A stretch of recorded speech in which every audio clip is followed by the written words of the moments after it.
बिस्मिल्लाहिर्रहमानिर्रहीम। अस्सलाम वालेकुम डियर स्टूडेंट्स।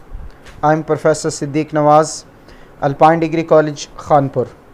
आज हमारा लेक्चर नंबर 5, जिसमें हम दो चीज़ें डिस्कस करेंगे, एक मेटालिक और non metallic character of the elements number 1 और number 2 melting and boiling points of the elements. तो फर्स्ट वन हम डिस्कस कर लेते हैं, मेटालिक और नॉन मेटालिक कैरेक्टर। जब हम बात करते हैं मेटालिक कैरेक्टर की, हम कहते हैं the character of an element which shows that it is a conductor of heat and electricity and have loosely bound electrons is called metallic character. यानी एलिमेंट का एक ऐसा कैरेक्टर जो कंडक्टर हीट की कंडक्टेंस, इलेक्ट्रिसिटी की conductance और loosely bound electron की presence को शो करे, that is called metallic character. जबकि नॉन मेटालिक कैरेक्टर क्या है? The character of an element which shows that it is non conductor of heat and electricity and have tightly bound electrons is called non metallic character. यानी element का एक ऐसा character जो जाहिर करे non conductance of heat और electricity को और presence of tightly bound electrons को, that is called non metallic character. अब मेटल्स जो होती हैं उनमें पाया जाता है मेटालिक कैरेक्टर और नॉन मेटल्स में पाया जाता है नॉन मेटालिक कैरेक्टर। तो पहले हमें पता होना चाहिए मेटल्स का। Elements having tendency to form positive ion by losing electrons are called metals. ऐसे एलिमेंट जिसकी टेंडेंसी हो कि वो इलेक्ट्रॉन को लूज़ करने के बाद पॉजिटिव आयन बना सकेंगे, these are known as metal. जैसे फॉर एग्ज़ाम्पल हमारे पास copper, lead, tin, nickel, aluminium, iron, calcium, sodium etcetera. अब जो मेटल्स होती हैं उनकी कुछ कैरेक्टरिस्टिक्स होती हैं। पहली, मेटल्स जितनी भी हैं एक्सेप्ट मरकरी, सारी सॉलिड्स हैं रूम टेम्परेचर पे। मेटल्स की जो आयनाइजेशन एनर्जी होती है वो लो होती है। मेटल्स यूजुअली बेसिक ऑक्साइड्स बनाती हैं, जिन्हें वाटर में डालें तो बेसिस मिलती हैं। जैसे सोडियम ऑक्साइड एक बेसिक ऑक्साइड है, वाटर में डाला सोडियम हाइड्रोक्साइड मिला। मेटल्स जो होती हैं ये गुड कंडक्टर होती हैं हीट और इलेक्ट्रिसिटी की। फिर है जी नॉन मेटल। जो नॉन मेटालिक कैरेक्टर है वो होता है नॉन मेटल्स के अंदर। तो फिर मैं कह सकता हूँ कि हमें नॉन मेटल्स का भी पता होना चाहिए। तो elements having tendency to form negative ion by gaining electrons are called non metal. जैसे fluorine, oxygen, sulphur, chlorine etcetera.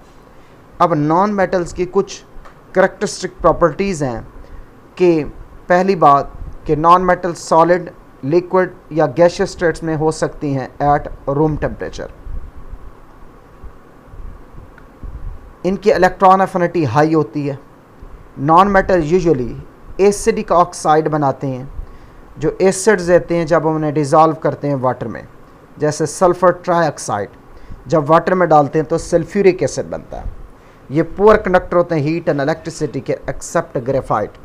Carbon की दो एलोट्रॉपिक फॉर्म है, एक डायमंड और दूसरा ग्रेफाइट। तो ग्रेफाइट की फॉर्म में कार्बन नॉन कंडक्टर है नॉन मेटल बट है नॉन कंडक्टर। अब एग्जांपल में देखें, कार्बन, फास्फोरस, सल्फ़र एक्सेट्रा। अब जी मेटालिक और नॉन मेटालिक कैरेक्टर्स पे असरअंदाज होने वाले फैक्टर्स क्या हैं? बेटा अगर हम मेटालिक कैरेक्टर की बात करें तो इस पे दो फैक्टर असरअंदाज होते हैं, एक एटॉमिक साइज़, दूसरा आयनाइजेशन एनर्जी। एटॉमिक साइज़ के मेटालिक कैरेक्टर डायरेक्ट है, जबकि आयनाइजेशन एनर्जी के मेटालिक कैरेक्टर इन्वर्स है। तो फिर मैं कह सकता हूँ कि मेटालिक कैरेक्टर एलिमेंट का इंक्रीज़ होता है with increase in atomic size और डिक्रीज़ होता है with increase in ionisation energy. With the above given changes of atomic size and ionization energy, loss of electron become easier and electron become more metallic, as reverse is true for non-metallic character. इस above given changes से क्या मुराद है कि जब ये बात ऊपर कही हमने कि एटॉमिक साइज़ अगर बढ़ेगा तो मेटालिक कैरेक्टर भी बढ़ जाएगा, और आयनाइजेशन एनर्जी अगर इंक्रीज़ होगी तो फिर मेटालिक कैरेक्टर डिक्रीज़ हो जाएगा। यही बात अगर हम नॉन मेटालिक कैरेक्टर के केस में देखें, एटम का साइज़ अगर बड़ा होगा तो नॉन मेटालिक कैरेक्टर कम होगा। आयनाइजेशन एनर्जी अगर बढ़ जाएगी तो फिर जो नॉन मेटालिक कैरेक्टर होगा वो भी बढ़ जाएगा। फिर है जी periodic trend. Along the period अगर हम देखें, metallic character left to right move करने पर एटम का साइज़ कम होता है, आयनाइजेशन एनर्जी बढ़ती है, तो फिर मेटालिक कैरेक्टर डिक्रीज़ होगा, जबकि नॉन मेटालिक कैरेक्टर इंक्रीज़ होगा। वजह बताई गई, decrease in atomic size, increase in ionisation energy. Period में देखिए, पहला पीरियड है, ट्रेंड शिफ्ट होता है from metallic to non metallic. Sodium, magnesium, aluminium metals हैं, सिलिकॉन, फास्फोरस, सल्फर और क्लोरीन नॉन मेटल हैं। तो मेटल से नॉन मेटल्स में कैरेक्टर शिफ्ट हो गया। यही बात अगर हम डाउन द ग्रुप देखें तो मेटालिक टॉप टू बॉटम अगर आप मूव करते हैं, एटम का साइज़ बढ़ जाता है, आयनाइजेशन एनर्जी कम हो जाती है, इलेक्ट्रॉन का रिमूवल ईजियर होता है, तो जो मेटालिक कैरेक्टर होता है वो टॉप टू बॉटम बढ़ जाता है। जैसे फॉर एग्जांपल हैलोजेंस के केस में देखें, फ्लोरीन टॉप पे है, नॉन मेटालिक है, जब बॉटम में चले गए तो जो एस्ट्राटीन है उसके अंदर जो कैरेक्टर है कुछ हद तक मेटालिक आ जाता है। अब यही बात अगर हम अगेन इन सेंटेंस के अंदर देखें, हमने कहा in case of halogens fluorine at the top is most non metallic element of the periodic table, whereas iodine is the least non-metallic in respective group. Respective group mean इस 7 group में। 5th और 6th group की बात करें, nitrogen और oxygen pure non metal हैं क्योंकि ये टॉप पे हैं और एग्जिस्ट करते हैं गैसियस स्टेट में, जबकि इनके बॉटम की तरफ जाएं, बिस्मथ और polonium at the bottom of respective groups हैं, वो मेटालिक इन नेचर है। इट्स मीन टॉप वाले एलिमेंट्स जो होते हैं वो नॉन मेटल होते हैं, जबकि जो बॉटम वाले एलिमेंट्स होते हैं वो मेटालिक हो जाते हैं। ये एक डायग्राम है पीरियोडिक टेबल की, फिगर मैंने यहाँ पे प्लेस की है। इसमें आप देख सकते हैं कि जो मेटालिक कैरेक्टर है लेफ़्ट टू राइट डिक्रीज़ हो रहा है और टॉप टू बॉटम इंक्रीज़ हो रहा है, जबकि जो नॉन मेटालिक कैरेक्टर है वो लेफ़्ट टू राइट इंक्रीज़ हो रहा है, जबकि टॉप टू बॉटम डिक्रीज़ हो रहा है। फिर है बेटे मेल्टिंग एंड बॉइलिंग पॉइंट्स। बेटा सब्सटेंसेस के जो मेल्टिंग और बॉइलिंग पॉइंट्स होते हैं ना, वो डिपेंड करते हैं strength of attractive forces between their particles. जितना अट्रैक्टिव फोर्सेस स्ट्रॉन्ग होंगी सब्सटेंसेस के पार्टिकल्स के दरमियान, वो मेजरमेंट बताएंगी मेल्टिंग और बॉइलिंग पॉइंट्स की वैल्यूज़ की। अगर मैं इसको ट्रेंड की फॉर्म के अंदर देखूं तो पीरियोडिक ट्रेंड में variation in a period left to right short periods के अंदर, जैसे पहला पीरियड है, दूसरा है, तीसरा है, चौथा है, 1 से लेकर 4 पीरियड ये शॉर्ट हैं। तो जो हमारे पास शॉर्ट पीरियड्स हैं इनमें मेल्टिंग और बॉइलिंग पॉइंट्स के 2 डिफरेंट ट्रेंड्स हैं। पहला केस देखिएगा, group from first A to 4th है, मेल्टिंग पॉइंट और boiling points first A to 4th की तरफ मूव करते हुए इंक्रीज़ होते हैं due to increase in bonding strength between the atoms of element. ज़रा पॉइंट को समझेंगे। जो ग्रुप फर्स्ट के एलिमेंट है इनके आखिरी शेल में होता है 1 इलेक्ट्रॉन, ग्रुप सेकंड ए के आखिरी शेल में होते हैं 2 इलेक्ट्रॉन, ग्रुप 3 के आखिरी शेल में होते हैं 3 इलेक्ट्रॉन और ग्रुप 4 के आखिरी शेल में होते हैं 4 इलेक्ट्रॉन। जब आप ग्रुप फर्स्ट ए से ग्रुप 4 तक पहुंचते हो तो जो मेटालिक बॉन्ड के स्ट्रेंथ होती है वो बढ़ती है, क्योंकि जो मेटालिक बॉन्ड के अंदर वैलेंस इलेक्ट्रॉन टेक पार्ट कर रहे हैं ना, वो ग्रुप फर्स्ट से लेकर 4th तक बढ़ते जाते हैं। जितनी इलेक्ट्रॉन की तादाद मेटालिक बॉन्ड के अंदर ज़्यादा इस्तेमाल होगी उतना मेटालिक बॉन्ड स्ट्रेंथ ज़्यादा होगी। तो ग्रुप फर्स्ट ए के केस में सिर्फ एक इलेक्ट्रॉन कंट्रीब्यूट होता है मेटालिक बॉन्ड में। ग्रुप सेकंड ए के केस में 2 इलेक्ट्रॉन कंट्रीब्यूट होते हैं मेटालिक बॉन्ड में, जबकि ग्रुप 3 के केस में 3 इलेक्ट्रॉन कंट्रीब्यूट होते हैं मेटालिक बॉन्ड में। तो ग्रुप फर्स्ट ए का मेल्टिंग पॉइंट थोड़ा, ग्रुप सेकंड का और ज़्यादा, ग्रुप थर्ड ए का और ज़्यादा, जबकि ग्रुप फोर्थ का जो कार्बन है उसका सबसे ज़्यादा। उसकी वजह यह है कि ये 3 डायमेंशनल लैटिस होता है। 3 डायमेंशनल नेटवर्क स्ट्रक्चर के अंदर जो बॉन्डिंग स्ट्रेंथ होती है वो बढ़ जाती है, जिसकी वजह से जो मेल्टिंग और बॉइलिंग पॉइंट होते हैं वो इंक्रीज़ हो जाते हैं। तो सेंटेंस को देखें, from first A to fourth A the melting point and boiling point of elements increases from first A to fourth और Q, which exists as a 3-dimensional network, due to increased bonding strength between the atoms of element.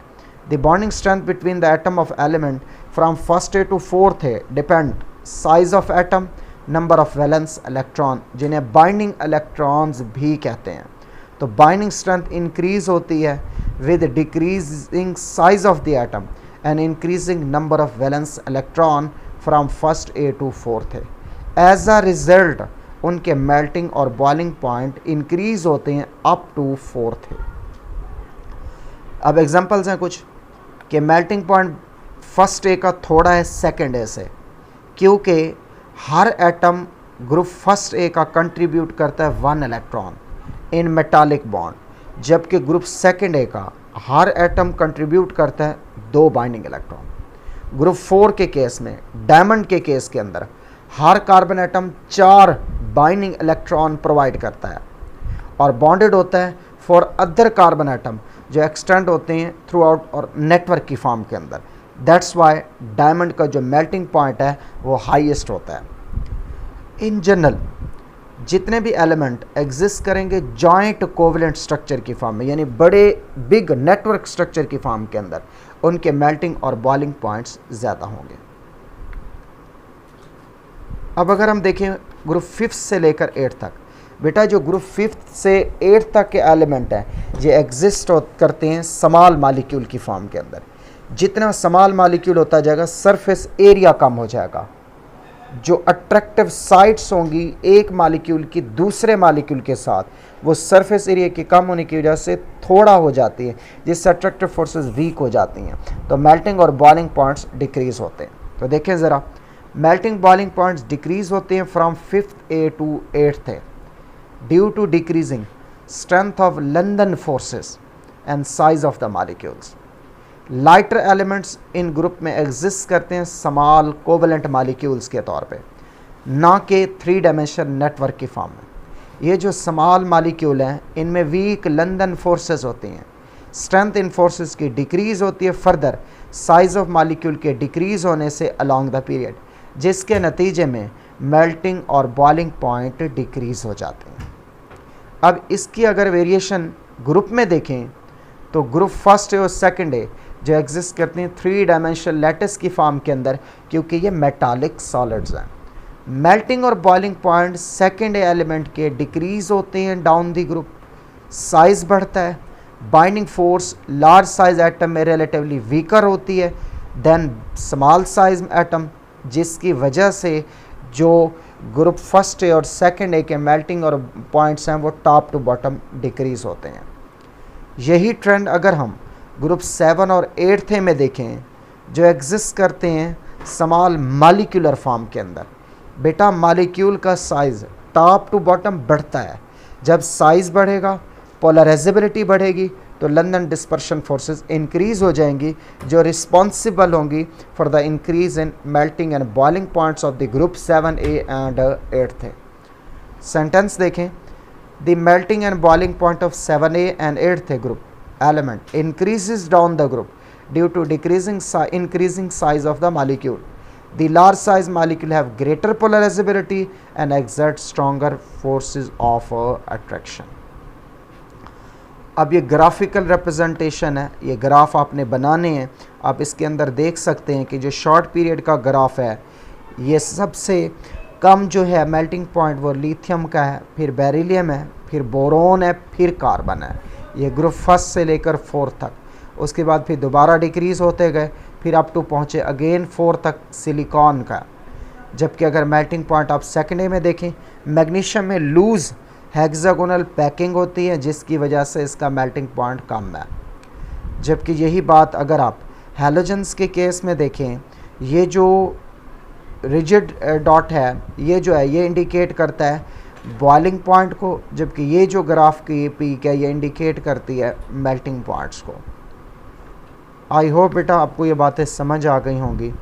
अगर कोई question है तो आप मुझे मेरे WhatsApp number पे text कर सकते हैं। Thank you very much. अल्लाह हाफिज़।